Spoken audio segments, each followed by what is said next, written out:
Today we're looking at the story of Jericho. And if you look at the great city Jericho, which stands like a gateway to Canaan, it was like an invincible fortress. The fortress itself is so strong, so it was known as actually invincible fortress. So just by looking at it, it just looks very big, humongous, just glorious. It was a big city. Actually, it had double walls, this great city. So the outer wall, approximately 16 feet thick, and the inner wall was about 6.5 feet thick. So scale-wise, the city was enormous. Like compared to today's standards, it's just a small thing, I think. But then, back then it was really big and glorious, humongous. So simply put, if you think about Jericho back then, it was their glory for sure. Their pride, their strength. Anything that is very good, that is just Jericho. It's just good. But, in the Israel's perspective, it was just an obstacle. It's good for these people. But then this Jericho is actually just an obstacle to Israel people. But if you think about it, it's not entirely negative. Why? It's because what if these Israel people could overcome Jericho without destroying it?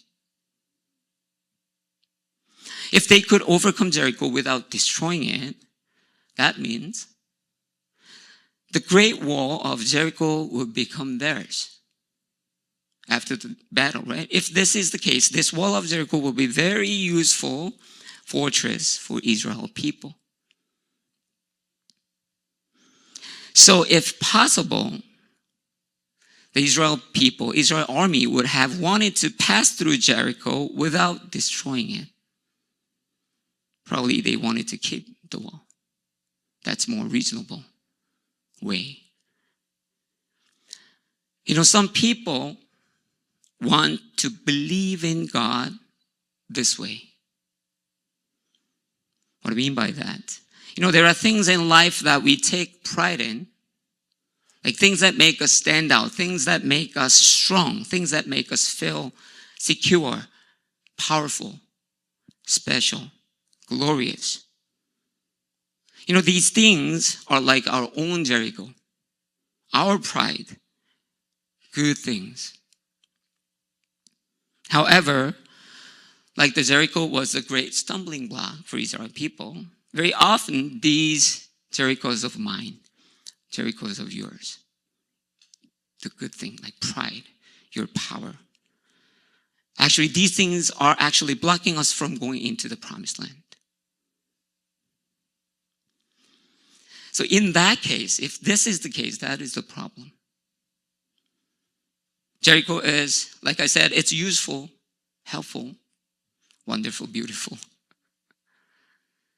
But at the same time, it hinders Israel people from going into the promised land.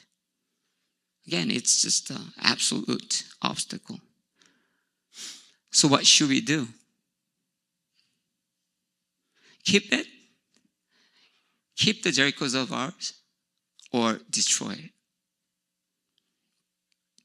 Many people, as they becoming a Christian, which means they're like trying to go into the promised land, as they coming into the faith journey, same thing, the similar thing happens. They want to be a good Christian. They want to go into the promised land. But at the same time, they want to keep their Jerichos. Because it seems good. Nothing's wrong with it. What does God say about this when we are standing in front of this dilemma? Do you have to keep it or do you have to destroy it? What did God do to Jericho in today's verses? The answer is simple. God destroyed the Jericho. God completely destroyed the Jericho. God's clear message is this: Jericho must fall. Anything that blocking us from going into the promised land, anything that seems good but blocking us from going into the faith journey must fall.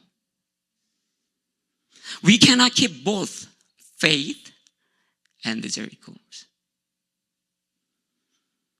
If the Jerichos are our stumbling block, we must destroy. So if you read the Bible, I think you do. I hope you do. Anyway, if you read your Bible, then there is a story of a rich young man. This rich young man who came to Jesus and questioned about salvation. He asked Jesus, "What must I do to be saved?" He wanted to enter the promised land, metaphorically saying. He wanted to be saved. That's why he asked Jesus this question. Then Jesus replied to him, "Go, sell all you have, give to the poor, and then come follow me." But the young man could not do it. Actually, he did not do it. Why? Because this young man had so much. He was a wealthy guy. So his wealth, supposedly good thing, his wealth was his Jericho. And it was, unfortunately, was the stumbling block for him, this wealth. So because of this wealth, he was having a difficult time to respond to Jesus' calling. In order to follow after Jesus, he needed to get rid of his wealth because he was his stumbling block. However, he didn't want to do it. He just wanted to keep the Jericho. In our lives, there are Jerichos that stand in the way of entering to the promised land. Maybe you and I have a lot of Jerichos. The things that are blocking us from going into the faith journey, going into the ministry. These pride, our strength, our fame, our need of security, like glory, achievement, money, all these good things. Sometimes these things are actually stumbling block for us to go into the promised land. But as God demonstrated, Jericho, anything that hinders us from going into the promised land must be destroyed. We must destroy them. We must let God destroy them. Unlike the rich young man, we find some people in the Bible who did tear down their Jericho. One of the examples is if we look at Zacchaeus. After he met Jesus, he willingly promised to give up his wealth. Wealth was not his Jericho. He was ready to give it up. He chose to enter the promised land by giving up his wealth. So we need to remember this no matter how splendid a Jericho may seem. All these good things, wonderful things. If those things hinder us from entering into the promised land, if those things hinder us from entering into the calling of God, if anything that hinders us from responding us to calling of Jesus Christ, it's not a good thing anymore. It's not a glory anymore. It's just a barrier. Nothing more. So in our lives, if our shining career, if that's unfortunately blocking us from going into the calling of God, if our abundant wealth blocking us from going into the promised land, if our achievements, our fame, blocking us from going into the calling of God, just remember this: we cannot keep them. You and I must not keep them. We must put them down. God himself has already destroyed Jericho. We just looked at it in the Bible. This was his clear message. So never rebuild the Jericho that God has destroyed. All the things that hinder us from going into the promised land. So actually, if you look at 1 Kings 16:34, a couple hundred years later, let me read it to you. In Ahab's time, Hiel of Bethel rebuilt Jericho. He laid its foundations at the cost of his firstborn son Abiram, and he set up its gates at the cost of his youngest son Segub, in accordance with the word of the Lord spoken by Joshua son of Nun. Indeed, Hiel attempted to rebuild Jericho. And doing so, he lost both of his eldest and youngest sons. So again, never ever rebuild Jerichos in your life. Anything that hinders you from going into the promised land. Anything that stops you to respond to the calling of Jesus Christ. Anything that hinders you and I from going into the faith journey. Even though it looks very good, we must destroy them. We must put them down and do not rebuild it. Let's go into the second message for today. When we are driving on the road, we very often encounter two types of signs. One is informational signs, something like, speed limits, directions, and all that. And second type of sign is warning signs. Such as like reduce speed. You need to reduce your speed, There's falling rocks and foggy areas and sharp curve ahead or something like that. Of course, both are important. But I think warning signs are a little more important because they often are related to the matter of life and death. For example, when people fail to see these warning signs or to ignore the warning signs, the result is often catastrophe. The fact is that many accidents are not caused by the absence of warning signs, but by carelessness, recklessness, and the disregard of warnings. I recently read a book called How NASA Works. And it included discussions about the Challenger and Columbia space shuttle disasters. Both space shuttles were exploded in midair. This recurring tragedy was caused by a component called the O-ring, a small but critical part of the spacecraft. This part had repeatedly shown signs of failure over the time, yet NASA dismissed the warnings as insignificant. It's not that important. And because of their pride, maybe because of their carelessness, space shuttles exploded in midair 2 times, causing the tragic death of astronauts. The warnings were there,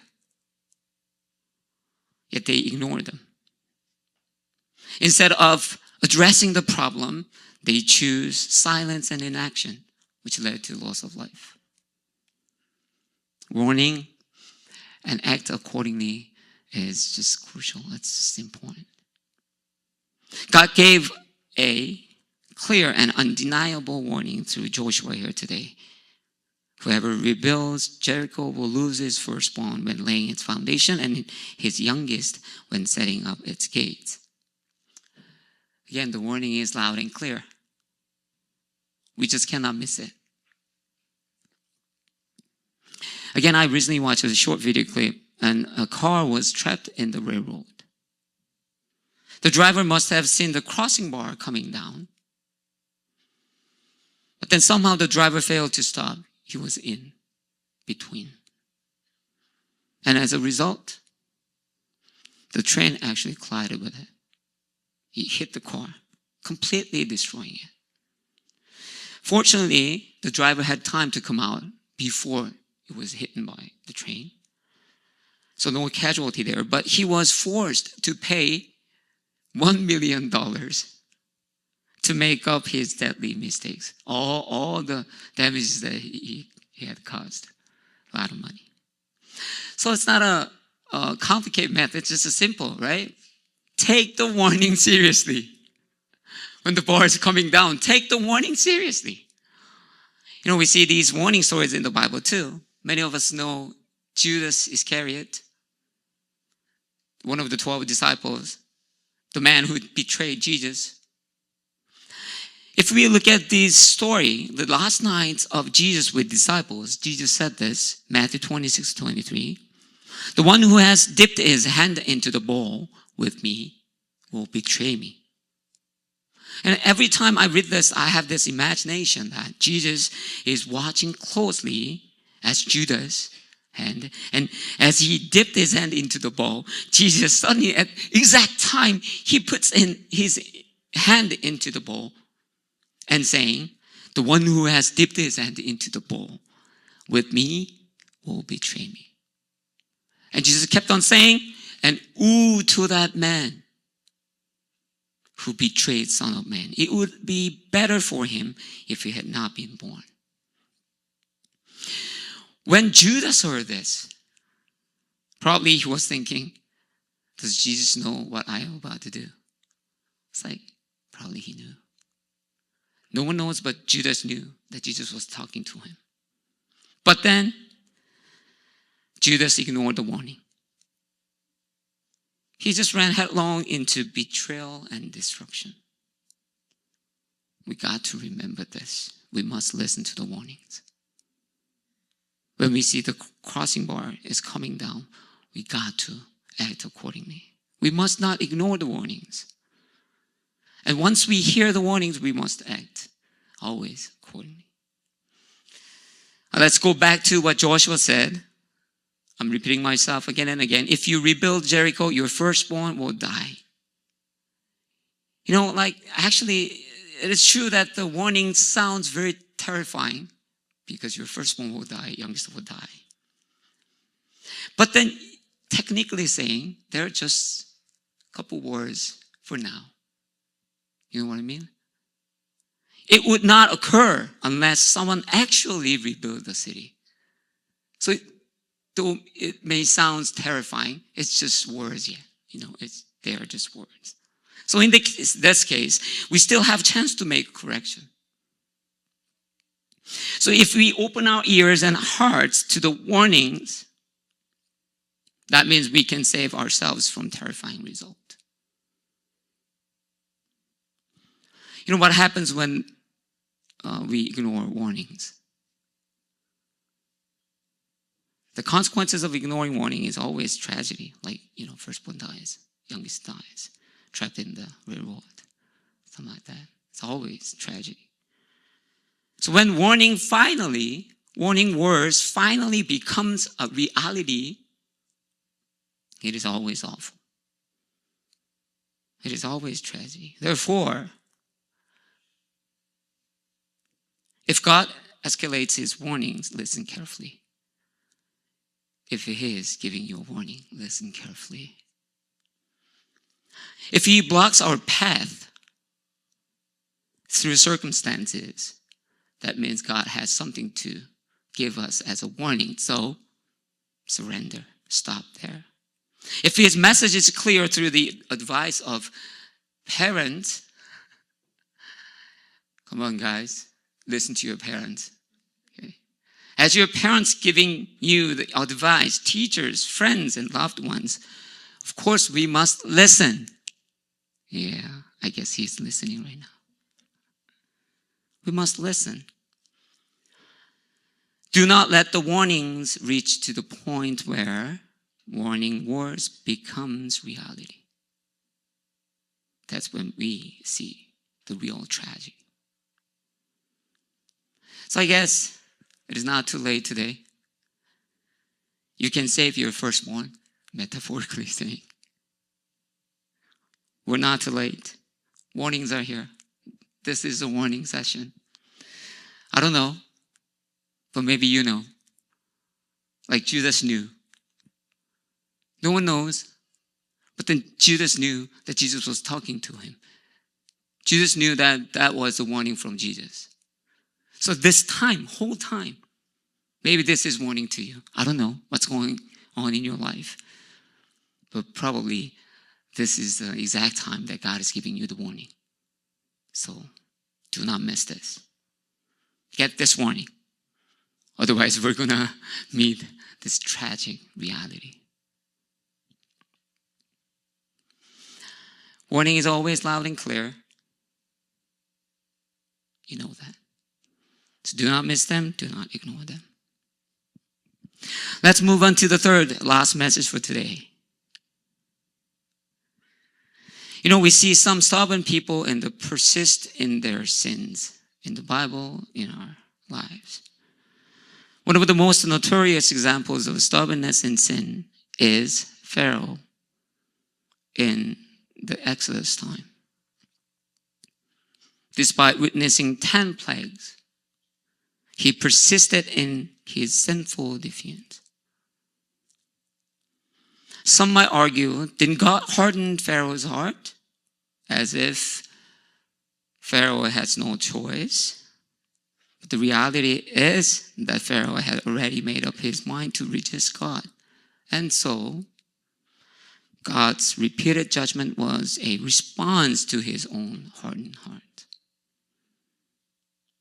There are those who refuse to yield to God's warnings like Pharaoh. Maybe we are those people. There are those who persist on continual sin. Maybe we are.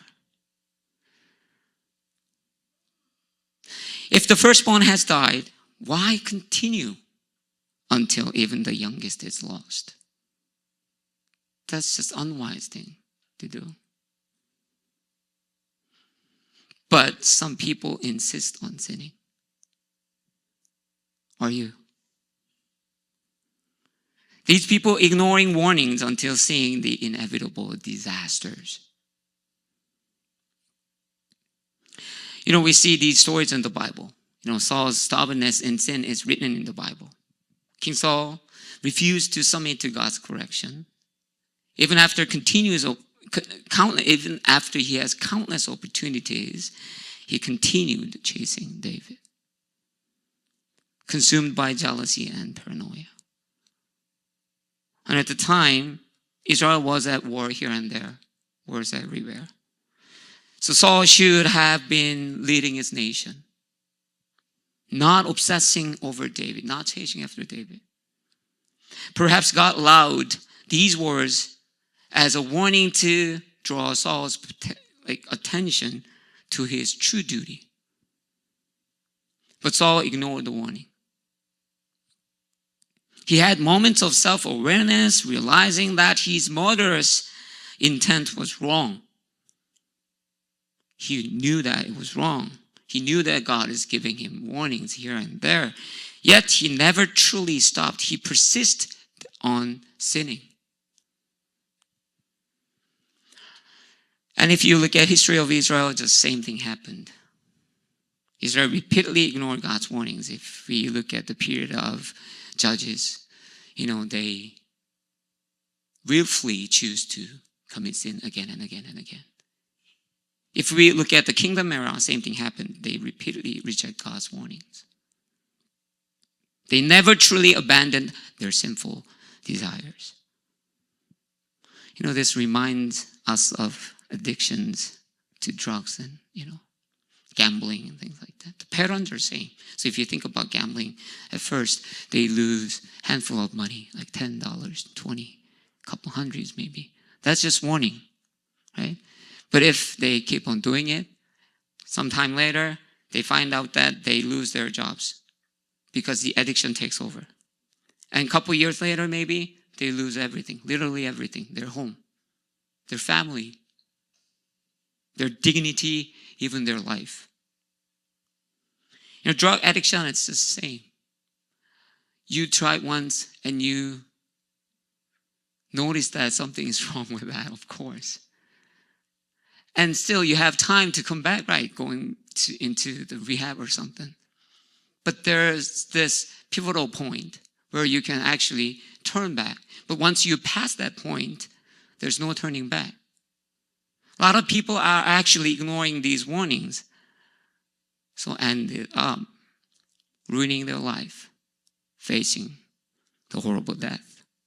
It's like here, like we talked about, like firstborn died and the youngest died because this guy here tried to rebuild the Jericho. We must recognize these warnings. And we already talked about this in the second message, right? And once you and I recognize these warnings, because we have been opened our ears and eyes, once we recognize these warnings, you and I must stop persisting in sin. So which means we need to stop. This is the ultimate message. Getting a warning is not enough. If you notice saying God's warning is coming, that's not enough. If you notice that the crossing bar is coming down, if you're noticing it, it doesn't really end of the story. You need to stop accordingly. You must stop right now. This is the ultimate message. We should not persisting on sin. We must stop. What if you and I persisting in sin? What happens then? Persisting in sin only leads to greater suffering and destruction, of course. And all those sufferings and destructions, actually those sufferings, God brings all these sufferings, all these pains to us, to all the sinners. God is doing it. Then I'm just thinking, why does God go through all these troubles? Because I'm thinking, it is easier to give up these sinful people. They deserve it. They're kept on sinning willfully. It's their choice. They choose to be disobedient. So just killing them is much easier, I think.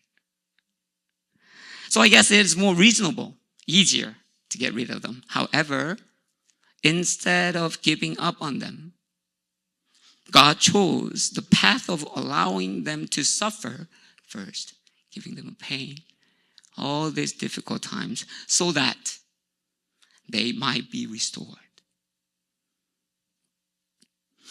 Going back to Joshua's warning, this one verse that we just read today, we can see the same heart of God in this message, in this warning. Hear me. This is what God said through Joshua. If you rebuild Jericho, your firstborn will die. If you set up its gates, your youngest will die. Right? Don't you think it's a little bit weird, like strange? It's because God did not say it like this. If you lay the foundation, you will die.